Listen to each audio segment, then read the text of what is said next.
Hello everyone, welcome back to my channel sparkling Sayani. আশা করি সবাই খুব ভালো আছেন, সুস্থ আছেন, আর আমরাও খুব ভালো আছি। বাজে এখন সকাল 11:30 মতন, আর আমাদের জানসেস গান্স দেখা হয়ে গেছে। আর এই জানসেস গান্সের ভিডিওটা তো লাস্ট ব্লগেই আপনাদের সঙ্গে শেয়ার করেছি। তো যেহেতু আজকে আমাদের 8 ঘন্টার ট্যুর, এবার আমরা বাসে করে চলে এসেছি আমাদের পরবর্তী ডেস্টিনেশন এদামে। আর এদামের বিখ্যাত চিজের গল্প তো শুনবই, তবে তার আগে এখানকার আর একটা বিখ্যাত জিনিস যেটা কিনা সাইকেল, তাকে আবার এখানে বলা হয় বাইক। তো বাস থেকে নেমেই এখানে অনেকগুলো সাইকেল দাঁড়িয়েছিল বলে গাইড আবার আমাদের সাইকেলের ব্যাপারে অনেক মজার মজার কথা বলছিলেন। যেমন এখানকার সমস্ত গাড়ি ঘোড়ার মধ্যে সাইকেলই হলো সব থেকে দামি। না মানে টাকার হিসেবে নয়, আসলে এখানকার মানুষরা জানেন যার কাছে সাইকেল আছে সেই নিজেকে রাজা মনে করে। এখানকার সাইকেল নাকি কোনো রকম সিগন্যাল মানে না, আর সব থেকে মজার বিষয় হলো এখানকার সাইকেলে নাকি কোনো ব্রেকও থাকে না। আর তাই সামনে চলার পথে যদি দেখেন সাইকেল আসছে, তাহলে সাইকেল সাবধান হবে না, সাবধান হতে হবে আপনাকে। আর এখানে সাইকেল চলার জন্য আলাদা রাস্তাও আছে, সেই রাস্তাটার রং হলো লাল। আর এই লাল রঙের কারণ নাকি ট্যুরিস্টদের রক্ত। যদিও কথাটা মজা করে বলছিলেন গাইড, আমার কিন্তু কথাটা শুনে বেশ খারাপ লাগলো। আর তাই সামনে বাইক আসলেই গাইড সমানেই সাবধান করছিলেন। বাইকের ব্যাপারে আরও মজার মজার কথা একটু পরে বলছি। আপাতত পথ চলতে চলতে আমাদের গাইড এই বাড়িটার সামনে দাঁড় করালেন এটা বলার জন্য যে এখানকার মানুষ নাকি যত এক্সপেন্সিভ জিনিস আছে সেগুলো লোক দেখাতে ভীষণ পছন্দ করে। আর তাই তো এরা সমস্ত দরজা জানলা খুলে রাখে, আর ঘরের যত মূল্যবান বা সুন্দর জিনিস আছে সেগুলো এই জানলার সামনেই রেখে দেয়। শুনতে অদ্ভুত লাগলেও এটাই নাকি সত্যি। আর এই গোটা শহর জুড়ে হাঁটতে হাঁটতে আমাদেরকে গাইড শুধু এটাই দেখাচ্ছিলেন, এটাই বলছিলেন যে এখানকার বেশিরভাগ বাড়িতেই নাকি পর্দা থাকে না, কারণ এখানকার মানুষজনরা প্রাইভেসি একদমই পছন্দ করেন না। আর তাছাড়া তারা চান যাতে তাদের ঘরে কি আছে লোকে উকিঝুঁকি মেরে দেখুক। তাই এই গোটা রাস্তা জুড়ে যতই হাঁটছি দুধারে দেখছি প্রত্যেকটা বাড়িরই জানলা খোলা, আর তাদের ঘরের যত সুন্দর সুন্দর দামি জিনিস আছে সমস্তই এই জানলার ধারে বসানো। গাড়িটাও দেখুন কি চমৎকার দেখতে। আর আপাতত এখন আমরা হাঁটতে হাঁটতে যাচ্ছি সিটি সেন্টারের দিকে, যেখানে রয়েছে বহু পুরনো বাড়িঘর। আর গোটা শহর জুড়ে এরকম সুন্দর সাজানো সাইকেল প্রচুর দেখতে পাবেন। আর এই দিকের এই বাড়িটা দেখিয়ে গাইড আমাদের কি বলছিল জানেন? এই যে বাড়িটার সামনে হুক লাগানো আছে, এই হুকে নাকি তারা তাদের বাড়ির যত দামি দামি জিনিস আছে সব নাকি ঝুলিয়ে রাখতো। তাদের কত টাকা আছে সেটাই বোধহয় দেখাতে চাইতো। আর ঠিক তার পাশের বাড়িটাই হলো একজন ব্যবসায়ীর বাড়ি, যে বাড়িটা তৈরি হয়েছিল 1540 সালে, আর 1895 থেকে সেটি একটি মিউজিয়ামে পরিণত হয়েছে। তবে আমাদের হাতে সময় কম থাকার জন্য আমরা আর মিউজিয়ামের ভেতরে ঢুকিনি। তবে এর ভেতরে রয়েছে এই শহরের সমৃদ্ধ ইতিহাস। কিভাবে বণিকরা এখানে ব্যবসা করত, তারা কিভাবে জীবনযাপন করত, সেই সমস্ত ইতিহাসই রয়েছে এই মিউজিয়ামে। Inside that golden ball, they are going to give you the instructions to make this building again. আর এই যে শহরটা দেখছেন, এটাও কিন্তু দ্বিতীয় বিশ্বযুদ্ধের সাক্ষী। আর বলাই বাহুল্য এখানকার বাড়িঘরও বহু পুরনো, যেগুলো এখনও সমানভাবে মাথা উঁচু করে দাঁড়িয়ে আছে। আর এবার আমরা হাঁটতে হাঁটতে চলে এসেছি একদম এদাম মার্কেটের সামনে, যেখানে রয়েছে চিজ ওয়েইং হাউস। এদাম এই শহরটা চিজের জন্য খুবই বিখ্যাত, তাই এই শহরের আনাচে কানাচে ছড়িয়ে আছে চিজ নিয়ে বহু অজানা তথ্য। সেরকমই এখন যেখানে দাঁড়িয়ে আছি সেই জায়গাটার ব্যাপারে বলার জন্য আমাদের গাইড নিয়ে এসছেন আরেকজনকে। I have my colleague Jose Joseph for you.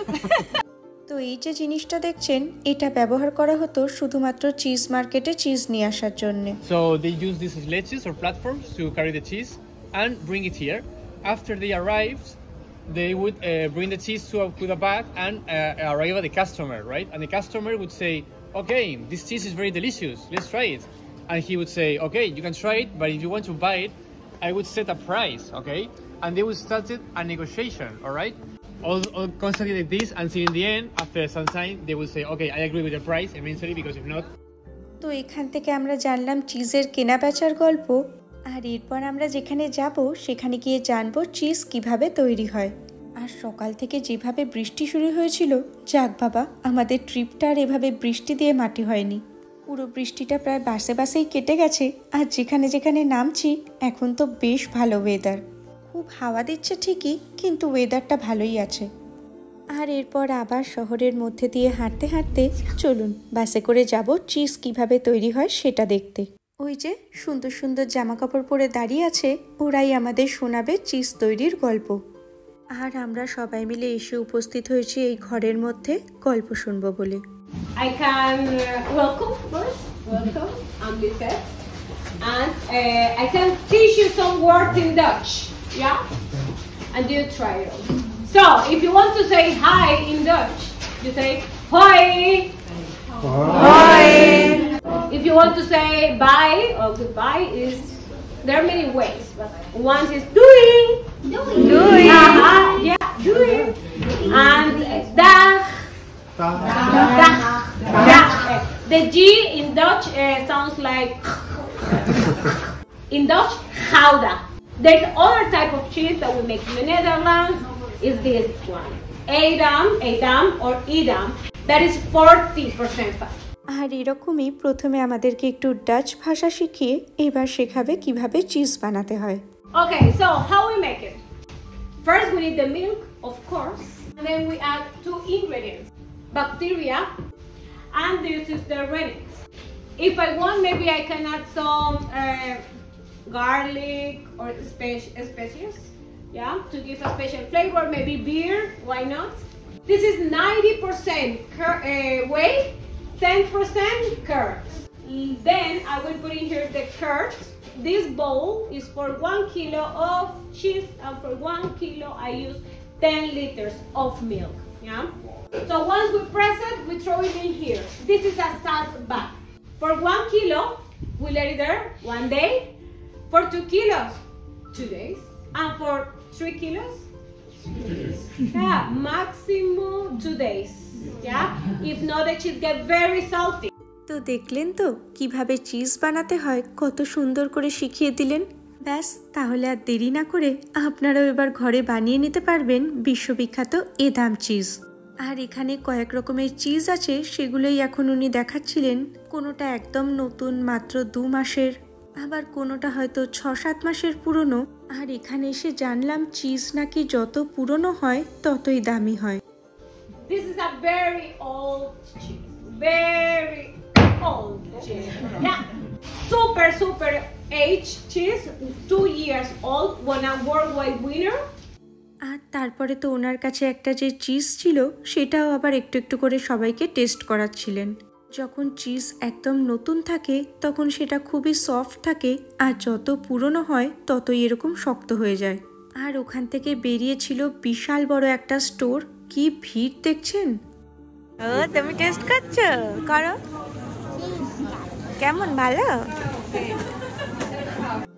আর একদম শুরুতেই যেখানে প্রচুর ভিড় ছিল সেখানে তো অ্যাওয়ার্ড উইনিং চিজও ছিল। আর সারা দোকানেই কোথাও না কোথাও কেউ না কেউ চিজ টেস্ট করাচ্ছে। তাছাড়া এমনিও সমস্ত জায়গায় যেখানে যা চিজ রাখা আছে সেটার একটু একটু করে স্যাম্পল সামনে রাখা আছে, সেটা থেকে নিজেরাই নিয়ে টেস্ট করা যায়। আর তার জন্য ছিল ছোট ছোট একটা করে টুথপিক। কত রকম রঙের চিজ দেখুন।